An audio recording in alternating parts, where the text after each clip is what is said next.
वो बातें स्पष्ट रूप से परिलक्षित हो रही थी। हम सब लोगों ने बहुत ही ध्यान से राज्यपाल महोदया के उस अभिभाषण को सुना, इस पर धन्यवाद प्रस्ताव के समर्थन में मुझे बोलने का आपने अवसर दिया। आपका धन्यवाद बारंबार इसलिए कि आपने सभी को अवसर बराबर तरीके से देने का काम किया, जैसे भी हो सभी को अपने बात को कहने का एक अवसर मिले। परंतु कुछ दिन जब देश के यशस्वी प्रधानमंत्री जी महिलाओं को आगे बढ़ाने के लिए, हर क्षेत्र में आगे बढ़ाने के लिए एक तरफ 35% आरक्षण के बिल को जो पेंडिंग पड़ा हुआ था काफी वर्षों से, उन्होंने संशोधित करके महिलाओं के जीवन में एक नई उजाला और नई रोशनी लाने का एक प्रयास किया और महिला सशक्तिकरण का एक ज्वलंत उदाहरण भारतीय जनता पार्टी के नीति के अनुकूल उन्होंने प्रस्तुत किया। सदन की मर्यादा थी और प्रदेश की महामहिम राज्यपाल महोदया एक वरिष्ठ महिला है। उन्होंने प्रदेश के विकास के संदर्भ में सरकार की योजनाओं को फलीभूत होते और अपने विकास के उस विषय को सदन के समक्ष रखने का प्रयास किया। लगातार हमारे विपक्ष के साथी उनका सम्मान तो छोड़ दीजिए, गो बैक के नारे लगा रहे थे और मानो गो बैक का नारा पूरे के पूरे सदन के कार्यकाल में लगाया गया जब तक कि उनका भाषण समाप्त नहीं हो गया। उसके बाद समय मिला तो भोर तक लोगों ने ठीक से पढ़ाई की होगी और पढ़ने के बाद संशोधन प्रस्ताव पर उन्होंने अपनी अपनी सहमति जताने का काम किया। ठीक से सम्मानित तरीके सदन में सदस्य होने का जो स्वांग है, उसकी मर्यादा यह भी है कि ठीक से हम अपने वरिष्ठों को सुने, उनकी मर्यादाओं के अनुकूल उनको सम्मान दें, उनको प्रतिष्ठापित करें। उसके बाद जाकर अपने विषय में जहां कोई बात कहने सुनने लायक हो उसको निश्चित तौर पे कहें। मेरे भी जिले में चंदौली जिला मेरा पड़ता है, जिस विधानसभा से मैं आता हूं वो पंडित दीनदयाल उपाध्याय नगर मुगलसराय विधानसभा है। हमारा जिला धान का कटोरा है। विकास तेजी से उस जिले में हो रहा है। आसपास की क्षेत्रें 6 लेन 4 लेन तेजी से बनती चली जा रही है। विकास के नित नए आयाम इस सरकार में स्थापित हो रहे हैं। मैं सदन की तरफ से, अपने पूरे विधानसभा की तरफ से, पूरे जिले की तरफ से ऐसे मुख्यमंत्री जी को आपके माध्यम से बहुत बहुत साधुवाद, बहुत बहुत धन्यवाद ज्ञापित करना चाहूंगा। मैं आपसे निवेदन करना चाहूंगा, अभी तो हो गया काम, अब सभी प्रेम से बोल दो जय श्री राम। इसके साथ सभी के सभी लोगों ने भगवान श्री राम को 2000 जो उस समय की बातें थी जब लोग कहते थे कि मंदिर वही बनाएंगे, तारीख नहीं बताएंगे, देश के प्रधानमंत्री ने उस बात को ध्यान में रखते हुए तारीख पहले बता दिया, सभी को निमंत्रण दिया। पूरा देश ही नहीं, पूरा विश्व इस बात से आह्लादित था कि भगवान श्री राम हम लोग के आराध्य है। हम लोगों के जीवन में जो कुछ भी संस्कार है, उनके संस्कारों को हम लोगों ने जीवन में आत्मसात किया है और इस जीवन को यथार्थ रूप में जीने का प्रयास पूरे के पूरे भारत के लोग करते हैं। राज्यपाल महोदया के भाषण पर हम सब लोगों को अच्छी तरह पता है कि उत्तर प्रदेश में विकास की कौन सी रेखाएं खींची गई।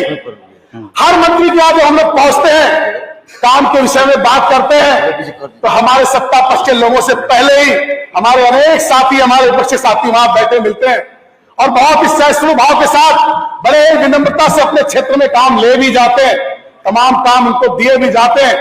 परंतु एक आदर और सम्मान का ही विषय था जिसको महसूस करने की जरूरत थी। मैं आपसे एक निवेदन करना चाहता हूं कि उसके साथ सभी साथियों ने धन्यवाद प्रस्ताव पे अपना अपना समर्थन दिया, मेरा भी पूर्ण समर्थन है। मैं उसके साथ ही साथ मैं निवेदन करना चाहता हूं कि हम सब लोग चंदौली जिले में रहते हैं, जो कभी काशी का एक हिस्सा हुआ करता था। तत्कालीन मुख्यमंत्री मायावती जी ने पता नहीं किस स्वार्थ और लालच में आकर वाराणसी से अलग करके हम लोगों को चंदौली जिले में भेज दिया। आज चंदौली के लोग, बहुत सारे लोग ये बोलते हैं हमारे पश्चिम के जगह पे, पश्चिम उत्तर प्रदेश में चले जाए तो लोग बोलते हैं कहां पड़ता है, बिहार में पड़ता है क्या, कोई बोलता है चंदौसी पड़ता है क्या, जबकि आपको पता है देश के यशस्वी प्रधानमंत्री जी जिस जगह से लोकसभा पार्लियामेंट में मेंबर है वो क्षेत्र बनारस है, वो क्षेत्र काशी है। कल भी हम भी काशी का हिस्सा हुआ करते थे। उन्होंने कहा कि मैं काशी में आया नहीं हूं, मुझे मां गंगा ने बुलाया है। निश्चित तौर पर उन्होंने बिल्कुल सही कहा। मायावती को पता नहीं कौन सा लालच, कौन सा लाभ लेना था। उसी कुत्सित राजनीति की वजह से चंदौली में रहने वाले 20 लाख लोग इस बात का इंतजार कर रहे हैं कि योगी जी की सरकार में सामान्य लोगों की चिंता होती है, 20 लाख लोग बात जोड़ा है। एक मां गंगा की आंचल में अपने जीवन को जोड़ते हुए गुजरात से काशी में आकर लोकसभा चुनाव लड़कर पूरे देश का संचालन कर रहे प्रधानमंत्री जी ने जब ये बात कही कि मुझे मां गंगा ने बुलाया है, तो उस 20 लाख लोग कसूर क्या था जिनको लोकमत हासिल किए बगैर चंदौली बना दिया गया। मैं इस सदन के माध्यम से पूरे चंदौली के लोगों की आवाज आपके इस सदन में आप सबके सम्मुख रखना चाहता हूं। सभी के सभी सदन के सभी सदस्यों से इस बात की अपेक्षा करता हूं, निवेदन करता हूं कि 20 लाख लोग आपके आशीर्वाद की आकांक्षा में यह जो रहे कि उनका यह बेटा रमेश जायसवाल इस बात की मांग उठाएगा कि प्रयाग में जैसे गंगा पार यमुना पार प्रयाग हुआ, उसी तरह से चंदौली के नाम भी बदलकर मां गंगा की आंचल में पले बड़े हम लोगों को पुनः गंगा से जोड़ दिया जाए। और चंदौली चूंकि गंगा पार है, इसलिए चंदौली का नाम बदलकर वाराणसी गंगा पार कर दिया जाए, वाराणसी गंगा पार कर दिया जाए, वाराणसी गंगा पार कर दिया जाए। मैं आप सबका ध्यान आकर्षित करना चाहता हूं। मैं जिस समाज से चयनित होकर यहाँ आया हूं, उस समाज में मैं जायसवाल समाज से हूं। मेरे समाज के तमाम लोग अलग अलग नाम से जायसवाल, तलवार, कलाल, राहुल, सोंगिल अनेक नाम से जाने जाते हैं, जिनकी की पूरी आबादी इस देश के अंदर 15 से 16 करोड़ है।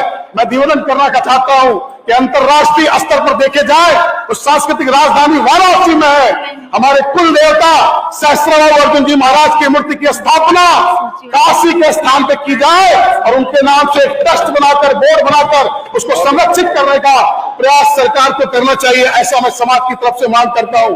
हमारे यहाँ चूंकि नगर पालिका मुगलसराय बहुत ही घना क्षेत्र है और इतना शांति है इस सरकार के अंदर कि जो भी बिहार और बंगाल से आने वाले लोग हैं, जो रेलवे का बहुत बड़ा हब है, वो यहाँ आते हैं तो यही रह जाते हैं। इस नाते बहुत बड़ी गैदरिंग हो जाती है। मेन रोड हमारे क्षेत्र से होकर गुजरता था, वहां एक एलिवेटेड पुल की मांग मैंने पहले भी की थी। यदि उसकी पूर्ति कर दी जाए तो बाहर से जाने वाले लोग कलकत्ता और बिहार जा सकते हैं उधर से, और क्षेत्र में जाम की समस्या समाप्त हो जाएगी।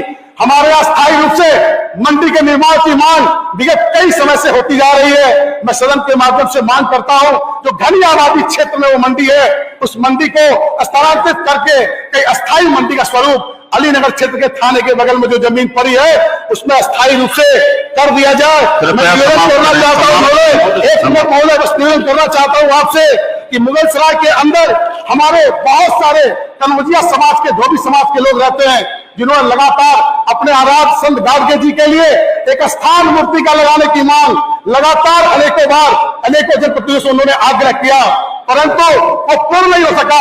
मैं आपके माध्यम से निवेदन करना चाहता हूँ, संत गाडगे जी की प्रतिमा उनको भी सम्मान दिया जाए।